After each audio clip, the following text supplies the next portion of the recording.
पहले नंबर के जो पुत्र थे इक्ष्वाकु के विकुक्षी, उनके हुए शशाद, राजा जो शशाद हैं, शशाद, इनके बारे में ये कहा जाता है कि एक बार इनके पिता ने पितरों के श्राद्ध के लिए वन से कुछ कंद मूल फल लाने के लिए कहा, जो पितरों को प्रिय थे। तो वन से कंद मूल फल लेने गए थे, लेकिन जब कंद मूल फल एकत्रित किए तो तब तक इनको भी भूख लग गई और उसमें से कुछ फल लेके इन्होंने खा लिया, बिना पितरों को श्राद्ध किए हुए, खिलाए हुए, बिना पितर पूजन किए हुए खुद ही खा लिया और लेकर के आ गए, सामने धर दिया। पिताजी देख करके पिताजी समझ गए, क्योंकि वो भी योगी थे, वो समझ गए कि ये जो लेके आया है पितरों के लिए आहार, ये उच्छिष्ट है, जूठा है, इसमें से इसने खा लिया है लेकर, और उसी जूठे हाथ से पकड़ के लाया, उसी में से लेके खाया। देखिए, हमको वेद भी नहीं पवित्र कर सकते अगर हमारे जीवन में सदाचार नहीं है। सदाचार जीवन में बहुत आवश्यक है। देखिए, सफाई अलग है, पवित्रता अलग है। सफाई अलग है और पवित्रता अलग है, दोनों चीजें अलग अलग है। कई बार चीज दिखती तो साफ सुथरी है, लेकिन वो पवित्र नहीं होती है। अब जैसे कोई बहुत गंदे पोछे से या बहुत गंदे पानी से, या कह लो गटर के पानी को निकाल कर आप उससे अपने घर में पोछा लगा दो, साफ तो हो जाएगा, लेकिन वो घर आपका पवित्र नहीं।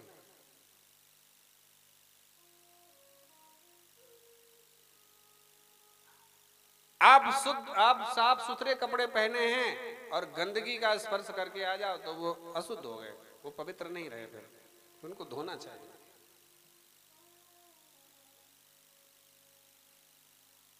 आप भोजन करने बैठते हैं, शास्त्र का सूक्ष्म जो है ये सब विचार है। तो भोजन किए तो पूरा कर लो, बच जाए तो कुत्ते को डाल दो,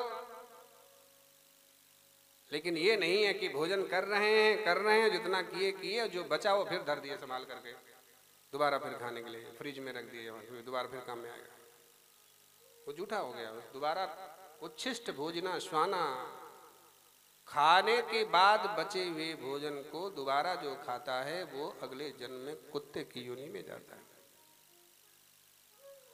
नाश्ते के टाइम में प्लेट में बहुत ज्यादा नमकीन ले आए, बिस्किट ले आए, चाय पी, नमकीन बिस्किट खाया, जो बचा फिर डिब्बा में भर के धर दिया, और बाद में महाराज जी आए तो उनके सामने उसी डिब्बा में से निकाल के नमकीन धर, महाराज सुच्ची है, तो महाराज जी के लिए सुच्ची नहीं है, सुच्ची है महाराज, अभी डिब्बा में से निकाले, न जाने उसमें से निकाल के कितने लोग खा के और फिर उसमें उलट पलट हो चुकी है, और फिर महाराज जी के लिए सुच्ची कैसे हो गई। हम लोग थोड़ा विचार करते हैं, खाओ, अगर प्लेट में उतना निकालो जितना खा सको, बच जाए तो कुत्ते को डाल दो, दोबारा फिर वो फ्रेश में नहीं डालना, तो वो भी सब बेकार हो गई, सुच्ची नहीं रही, फिर वो झूठी हो गई। रात का बचा हुआ भोजन कहीं फ्रिज में रख देते, बोले कल काम में दाल आ जाए, कई जगह हमको भी खिला दिया गया, रात की रखी थी और गर्म करके दे दी। हमने कहा दाल बनी तो नहीं थी, महाराज जी रात वाली बची थी। हमने कहा लग तो रहा था रात ही वाली थी, मैं गर्म कर दिया था। ये भले आदमी, आप नहीं करते हैं। देखो, दोपहर का जो आपने भोजन बनाया अगर पवित्र है तो शाम को चल जाएगा, अशुद्ध नहीं है, लेकिन जो आपका भोजन रात्रि में जो बचा वो अगले दिन उच्छिष्ट हो जाता है, बासी, वो फिर उसको इस्तेमाल नहीं करना चाहिए। वो फिर गाय को दे दो, कुत्ते को दे दो, बहुत से जीव जंतु जिनके पेट में जाएगा वो भी खुश हो जाएंगे, प्रसन्न हो जाएंगे। सुबह जो आपने बनाया, जैसे दाल सब्जी बनाई, ज्यादा बना ली, अपना पवित्रता से लिए और बचा रख दिए, शाम को फिर गर्म करके इस्तेमाल कर लो, चल जाता है। लेकिन रात में जो बचा उसके लिए शास्त्र कहते हैं सुबह के लिए इस्तेमाल करने योग्य नहीं है, वो बासी है, उसको नहीं ग्रहण करना, ना खुद खाओ ना महाराज जी को खिलाओ। राधे राधे। तो इस तरीके से ये सब आचार विचार की बातें हैं।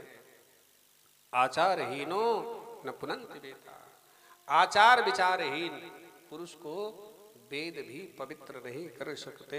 इन सब चीजों पे विचार करके हुए अगर जीवन चलाओगे तो आपकी पूजा का फल आपको ज्यादा मिलेगा, भगवान ज्यादा प्रसन्न होगा। पवित्रता जीवन में आवश्यक है। तो उन्होंने जो है वो खा लिया उसमें से, वही जूठे हाथ से। अब जब खाते हैं लोग फिर इधर हाथ पहुंच लिए, लाओ आरती करेंगे, प्रसाद लिए खाए, फिर हाथ पहुंच गए, हाथ धुले भी नहीं, ना मुंह भी जूठा है, कुल्ला भी नहीं कि वो आरती करने लगे, गड़बड़ हो गया। ऐसा नहीं होना चाहिए। आपको प्रसाद मिला, कई जगह देखते हैं कि कथा में ही हलवा बट जाता है और बैठे बैठे खा लेते हैं, फिर मुंह भी जूठा है, हाथ भी जूठा है, फिर आरती होने लगी, आरती की थाली हिला दिए, हो गया सब अशुद्ध, सब खराब, गड़बड़ हो गया आपका, सब पूजा पाठ सब खंडित हो। अरे आपके हाथ भी जूठे हो गए, मुंह भी जूठा हो गया, हाथ धुलो, कुल्ला करो, उसके बाद आओ। ये सब नियम है। अच्छा, बताने में भी बड़ा संकोच लगता है, कहीं हमारे यजमान नाराज ना हो जाएं, फिर अगली बार बुलाएंगे नहीं, कहेंगे हमारी बहुत ज्यादा समझाते हैं। तो इसलिए कई बार इस चक्कर में लोग बताते नहीं हैं। पर अब हम 2-3 बार कई बार आ गए, अब मुझे पता है अब आप नाराज होने वाले नहीं हो, इसलिए आज हमने बता दिया। देखिए, हर इंसान को सही बात जानने की इच्छा होती है, जानना चाहते हैं, पर कोई बताने वाला नहीं होता है। कई लोग लोभ लालच के कारण संकोच में नहीं बताते, जैसे कि अभी तक मैं संकोच में रहा, आज खुल के बता पाया। तो लेकिन सच्चाई यही है, अगर आपको प्रसाद मिलता है उसको रख लीजिए, आरती के बाद आप उसको ग्रहण करिए। फिर आपके हाथ जूठे हैं, मुंह भी जूठा है, फिर आप महाराज जी को भी जूठे हाथ से प्रणाम मत करिए, हाथ धो के तभी करिए। देवता को भी नहीं छूना है, आरती भी नहीं छूना है, यही नियम है। हम भी ऐसा करते हैं, आप भी ऐसा करिए। इन्होंने जब खा लिया तो पिता ने परित्याग कर दिया, बोले तुमने पितरों का अपमान किया है, इसलिए मैं तेरा परित्याग करता हूँ, और नाम रख दिया शशाद।